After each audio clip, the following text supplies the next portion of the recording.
सांसदी छोड़कर विधायकी क्यों? किसका कॉल आया? क्या कहा गया? आप सब जानते हैं कि राष्ट्रीय स्तर पर चीज़ों को कौन देख रहे हैं। प्रधानमंत्री जी ने कहा, आदरणीय नरेंद्र भाई मोदी जी ने, ठीक है भाई, जीत कर आओ। तो मैंने लिटरली कह दिया। पॉलिटिक्स की भाषा में इसे डिमोशन कहा जाता है अगर किसी को सांसदी के बाद विधायकी लड़ने के लिए कहा जाए। आपके और नितिन गडकरी के बीच की बातचीत जिसमें आपने NH-39 का मुद्दा उठाया था। देखिए, एफर्ट में हमने कहीं कोई कमी नहीं छोड़ी। सीट्स का गणित जो समझते हैं, समझाते हैं, उनकी भाषा में कहूँ तो सीधी की सीट फंसी हुई है। पॉलिटिकल एनालिसिस बोल रहे हैं तो नेचुरली वो अपने एनालिसिस पे बोल रहे होंगे।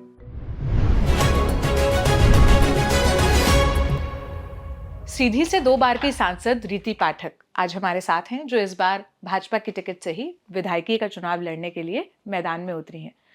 पहला सवाल तो डायरेक्ट यही है जो सब पूछ रहे हैं, सांसदी छोड़कर विधायकी क्यों? किसका कॉल आया? क्या बात हुई? ये कोई स्वयं का निर्णय तो नहीं होता ना कि राष्ट्रीय पार्टी से कि आप सुबह सुबह उठे, आपने डिसाइड किया और आप चल दिए, कभी सांसदी लड़ने के लिए, कभी विधायकी लड़ने के लिए। भारतीय जनता पार्टी कार्यकर्ताओं पर आधारित पार्टी, और भारतीय जनता पार्टी का निर्णय संगठन के नेतृत्वकर्ता लेते हैं और हमारे पार्टी के नेतृत्वकर्ता लेते हैं। और एक कार्यकर्ता के लिए जब भी कोई आदेश मिलता है, कार्यकर्ता उसका पालन करता है। मैं अपने आप को कार्यकर्ता मानती हूँ और मेरा सौभाग्य है। अब थोड़ा डिटेल में, ये लॉन्ग आंसर वाला क्वेश्चन है, किसका कॉल आया? क्या कहा गया? क्या था वो दिन?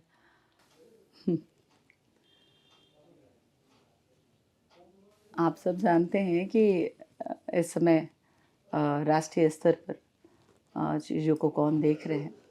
हमारे कैबिनेट मंत्री भूपेंद्र यादव जी, उनका कॉल आया। प्रदेश से भी हमारे संगठन मंत्री जी का कॉल आया और बात हुई इस विषय पर। माननीय मुख्यमंत्री जी ने भी बात किया और फिर ये निर्णय तय हुआ। अच्छा, अब दूसरा सवाल जो आपको थोड़ा सा असहज भी कर सकता है। केदारनाथ शुक्ला जो सिटिंग विधायक है यहाँ के, जिनका इस बार टिकट कटा, अगर पेशाब कांड ना होता तो लोग कह रहे हैं केदारनाथ शुक्ला का टिकट ना कटता, रीति पाठक को सांसदी छोड़कर या सांसदी के साथ साथ विधायकी ना लड़ना पड़ता। और अब वो निर्दलीय भी लड़ रहे हैं, ऑटो उनका शायद चुनाव चिन्ह है। ये होता तो ये ना होता, वो होता तो ऐसा होता। अब इस पे हम क्या बात कहें।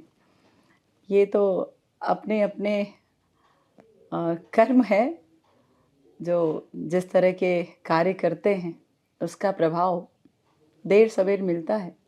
मैं किसी व्यक्ति के बारे में नहीं कह रही हूँ, मैं स्वयं के बारे में भी कहती हूँ। और जब भी मैं अच्छा कोई काम करूँगी तो निश्चित रूप से आगे उसका प्रभाव अच्छा होगा।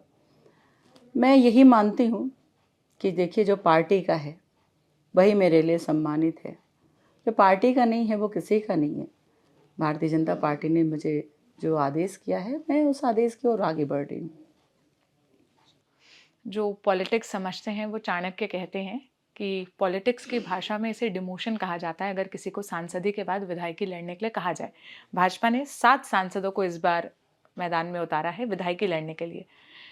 क्या स्ट्रैटेजी है? क्या वजह लगती है? और आप इसको डिमोशन की तरह देखते हैं? अगर आपके प्रैक्टिकल लैंग्वेज में ये डिमोशन है, देन आई एक्सेप्ट इट। बिल्कुल मैं स्वीकार करती हूँ। और मैं तो ऐसा मानती हूँ कि एक कार्यकर्ता को चुना है उस उद्देश्य के लिए जो देश के लिए है। मैंने अभी आदरणीय प्रधानमंत्री जी का आगमन हुआ था और मैं आपको एक छोटी सी बात बताती हूँ। प्रधानमंत्री जी ने कहा, आदरणीय नरेंद्र भाई मोदी जी ने, ठीक है भाई, जीत कर आओ। तो मैंने लिटरली कह दिया, आपकी ये इच्छा ज़रूर पूरी होगी भाई साहब। उन्होंने कहा, मेरी इच्छा नहीं, देश की इच्छा। ये सब सीधी विधानसभा का चुनाव नहीं है जिसको हम विधानसभा का चुनाव समझ रहे हैं। ये तो एक कड़ी है। आज तो हमारी नज़र पूरे देश की व्यवस्था पे है, जिसके नेतृत्व के लिए हमारे यशस्वी प्रधानमंत्री आगे बढ़ रहे हैं। आप सोचिए, ये छोटी बात नहीं है। जैसे आप डिमोशन कह रही हैं, मेरे लिए सौभाग्य है, बिल्कुल छोटी बात नहीं है। मैं अपनी पार्टी के लिए, अपने देश के लिए किसी काम आ जाऊं, इससे बड़ी बात क्या होगी। केदारनाथ शुक्ला के करीबी रहे हैं प्रवेश शुक्ला, जो आरोपी थे सीधी में जो पेशाब कांड हुआ और पूरे देश ने जिस वीडियो को देखा और जिससे सब शर्मसार हुए, आपको लगता है उसने बीजेपी को भी बहुत डैमेज किया है? और उसका काट क्या है, कैसे उभरेंगे उस डैमेज से?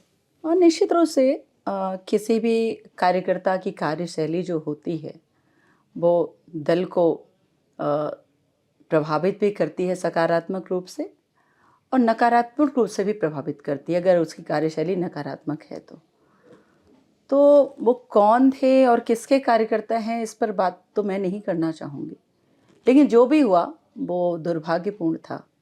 और दुर्भाग्यपूर्ण और ये भी था कि वो मेरे सीधी विधानसभा में, सीधी जिले में हुआ, मेरे संसदीय क्षेत्र में हुआ, और इसके लिए मेरे पास शब्द नहीं है कि इस विषय के लिए मेरे पास कितना दुख है। जो खबर अंतर्राष्ट्रीय स्तर की बन सकती है, मेरा सपना हुआ करता था कि सीधी का नाम हो, मेरे संसदीय क्षेत्र का नाम हो, कुछ ऐसी चीज़ हो जिस पे हम राष्ट्रपति जी से पुरस्कार ले सके, ये मैं सोचा करती थी। पर अफसोस कि ये सपना पूरा नहीं हो पाया और ये नाम गलत तरीके से हुआ सीधी का, और ये बहुत ही बुरा, बहुत ही कष्टदायक है। आप बात कर रही हैं तो मैं इस पर बात कर रही हूँ, लेकिन मुझे बहुत कष्ट है इस बात का, बहुत दुख है, और मैं इस पर, मैं सच बताऊँ तो मैं बात नहीं करना चाहती। आदरणीय मुख्यमंत्री जी के लिए मैं आभारी हूँ कि जिस तरह से उनकी संवेदना है गांव के लिए, गरीब के लिए, किसान के लिए, ऐसे वर्गों के लिए जो अंत्योदय की श्रेणी में आते हैं, और जो हमारे दल का एक उद्देश्य है कि अंत्योदय, अंतिम पंक्ति में खड़े व्यक्ति का उदय। तो अंतिम पंक्ति में जो व्यक्ति रह रहे हैं, जो परिवार रह रहे हैं, उनके लिए उनके मन में संवेदना है, और भारतीय जनता पार्टी की संवेदना है, कार्यकर्ताओं की संवेदना है, जनप्रतिनिधि की संवेदना है। लेकिन ये कैसे हुआ, क्यों हुआ, दुर्भाग्यपूर्ण था। लेकिन माननीय मुख्यमंत्री जी ने इसको बड़े संवेदनात्मक तरीके से इस विषय को लिया है। ये भी हमारे लिए सौभाग्य की बात है कि कहीं न कहीं आज उस वर्ग को ये एहसास है कि प्रदेश का मुखिया हमारे साथ है और दल हमारे साथ है। सीधी पाठक का नाम जब YouTube पर सर्च किया जाए या संसद की कार्रवाई में देखा जाए तो एक वीडियो का जिक्र जरूर आता है, आपके और नितिन गडकरी के बीच की बातचीत, जिसमें आपने NH-39 का मुद्दा उठाया था। यहाँ पर जाके सीधी में आम जनता से बात करो या सिंगरौली में भी आम जनता से बात करो तो वो ये समस्या उठाते ही हैं कि 10 साल हो गए NH-39 बन नहीं पा रहा। NH-39 देखिए, सीधी तक तो ऑलमोस्ट चीज़ें हो गई हैं और बहुत कम टाइम में सीधी तक ये रोड कंप्लीट कर लेंगे। संसदीय क्षेत्र का मेरा हिस्सा है सिंगरौली ज़िला। सिंगरौली ज़िले का भी, उसको मैंने 4 भागों में बांटा था, तो उसमें लगातार काम उसमें शुरू है। अभी भी मैं चुनाव के टाइम में मैं बीच में बात करती हूँ कि क्या हुआ, आगे काम कर रहे हो कि नहीं कर रहे, क्योंकि हम इसके बाद लोकसभा चुनाव में जाने वाले हैं और भारतीय जनता पार्टी को विजय श्री प्राप्त हो, और उसके लिए कोई ऐसा कारक ना हो कि कोई नकारात्मक विषय बने। इसलिए मैं चाहती हूँ कि ये समय पर ये हो। ये भी कहीं ना कहीं इसका भी एक नक्षत्र था देखिए, और इतने बड़े कॉन्ट्रैक्टर को काम मिलना और इतनी बड़ी कंपनी को काम मिलना और उसका ना कर पाना, फेल्योर हो जाना, फिर दूसरे को उसको टर्मिनेट करके दूसरे को काम करना। आदरणीय गडकरी जी ने इस बात को स्वीकार किया संसद में कि मैं लगातार इस बात के लिए प्रयास करती हूँ, मैं लगातार उनसे इस बात के लिए जिद करती हूँ कि NH-39 हमारे ज़िले का बनना चाहिए, और आप जैसे प्रैक्टिकल जो मिनिस्टर हैं, अगर वो नहीं कर पाएंगे तो हमें फिर कैसे उम्मीद रहेगी। तो उन्होंने तो बल्कि ये भी कहा था कि किताब ही लिख सकते हैं इसके बारे में, जितनी जिद और जितना प्रयास और जितनी मीटिंग्स NH-39 के लिए हुई है। देखिए, एफर्ट में हमने कहीं कोई कमी नहीं छोड़ी। जो टेक्निकल चीज़ें हैं कभी कभी वो कभी लेट करती हैं, कुछ चीज़ें ऐसी होती हैं कि जो अपना टाइम उसी हिसाब से लेता है, पर मुझे पूरा यकीन है कि चुनाव के पहले तक इस रोड पे जल्दी कार्रवाई होगी, जल्दी काम होगा और हम इसको कंप्लीट कर पाएंगे। आज हम पूरे दिन सीधी घूम रहे थे तो हमें जनता से 3 सवाल एकदम कॉमनली पूछे गए। एक तो ये कि ललितपुर से लेकर जो सिंगरौली तक रेल परियोजना है उसका मुआवजा नहीं मिला, लोगों को नौकरियां नहीं मिली। दूसरा, रोज़गार, हमारे पास रोज़गार नहीं है, हमारे लिए रोज़गार का कोई साधन नहीं है, यहाँ पर काम नहीं हुआ। तीसरा, जगह जगह जो रोड की समस्या कह रहे थे, हालांकि आपकी तारीफ में हमें ये भी सुनने को मिला कि रीवा से लेके जो यहाँ तक का टनल है और जो रोड है वो भी एक फीडबैक है जो मिला। तो जो पॉजिटिव है वो मैं आपको पॉजिटिव भी बता रही हूँ, जो नेगेटिव है वो मैं आपको नेगेटिव भी बता रही हूँ। इस पर आपकी राय? निश्चित रूप से देखिए, ये कैबिनेट का निर्णय है, केंद्र सरकार का निर्णय है कि देश की परियोजनाओं में ज़मीन के बदले नौकरी मिलेगी या नहीं मिलेगी। ये बहुत सीधी सी बात है, मैं कभी भी किसी को भ्रमित नहीं करती, और भ्रमित ना करते हुए भी मैंने 2000 से ज़्यादा युवाओं को नौकरी दी है, आपके चैनल पे मैं कहना चाहूँगी। और मेरे लिए सौभाग्य का विषय है, मुझे गर्व है इस बात पर। इतने लोगों को मुआवजे मिले हैं। मुआवजों का एक स्तर होता है, एक कड़ी होती है कि जिस क्षेत्र पे काम होता है उस क्षेत्र का मुआवजा का विषय जब कंप्लीट होता है तब हम दूसरे क्षेत्र में आगे बढ़ते हैं। और सीधी तक का, मधुरी तक का ये काम हम कर चुके हैं। हम आगे बढ़ रहे हैं, गजरी तक बढ़ रहे हैं, बहरी तक बढ़ रहे हैं। उस पर भी काम हो रहा है, उस पर भी बहुत लोगों को मिला है। कुछ लोग जो संतुष्ट नहीं है वो कोर्ट जा चुके हैं। बहुत सारी चीज़ें होती हैं। ये 35 साल पुरानी परियोजना है रेलवे की, और आपको मैं बता दूं कि इस परियोजना को कोई पूछने वाला, 1 रुपए की राशि दिलाने वाला नहीं था जब तक भारतीय जनता पार्टी की सरकार नहीं थी। और हमारा सीधी तो बहुत रिच है, बहुत बड़े बड़े लोगों को इस सीधी ने देखा है, बहुत बड़े बड़े लोगों को, जिसने प्रदेश का नेतृत्व किया है। मैं उस पर नहीं जाना चाहती हूँ, लेकिन मैं इतना ज़रूर कहना चाहती हूँ कि नरेंद्र भाई मोदी जी अगर नहीं होते, भारतीय जनता पार्टी की सरकार अगर नहीं होती, इतना 80% तक का काम इस परियोजना में नहीं हो पाता, कभी नहीं होता। और मैं पूरी चुनौती के साथ कहती हूँ, लोगों के, आप जानती हैं जब लोग आते हैं तो कहते हैं कि रेलवे के मुआवजे मिले हैं तो मैंने अपनी बेटी की शादी कर ली है, मैंने अपना घर का सपना पूरा कर लिया है, मैंने भी ज़मीन खरीद के खेती की, मैंने अलग से खेती करना शुरू कर दिया है। लोग खुश हैं, लेकिन वो बच्चे दुखी हैं जिनको बहुत सारी कंडीशन में नौकरियां नहीं मिल पाई। उनके लिए मुझे भी कष्ट है और होना चाहिए, लेकिन कुछ चीज़ें मैं वो भी कर पाई हूँ जो उस कंडीशन में नहीं था, लेकिन फिर भी उनको नौकरी मैं दिलवा पाई हूँ, इस बात का मुझे संतोष है। लेकिन जिसके लिए मैं नहीं कर पाई हूँ, इसका मुझे असंतोष भी है। वक्त आने पर देखिए, अब इसमें क्या होगा क्या नहीं होगा ये तो केंद्र सरकार का निर्णय है और वही डिसाइड करेंगे। लेकिन मैं ऐसा मानती हूँ कि चीज़ें और बेहतर होंगी और अच्छी होंगी। रेल हमारे सीधी ज़िले में आएगी, हमने मेडिकल कॉलेज दिलाया है, हमने अपने संसदीय क्षेत्र में 9 स्टॉपेज किए हैं, हमने अपने संसदीय क्षेत्र में 2 ट्रेनें एक साथ हमने चलवाई हैं, और नवोदय विद्यालय है में, और माइनिंग इंजीनियरिंग कॉलेज है, एयरपोर्ट है।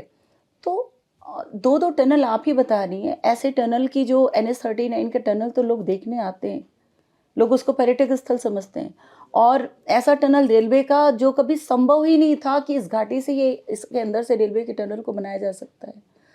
तो मैं अपने एफर्ट से खुश हूँ।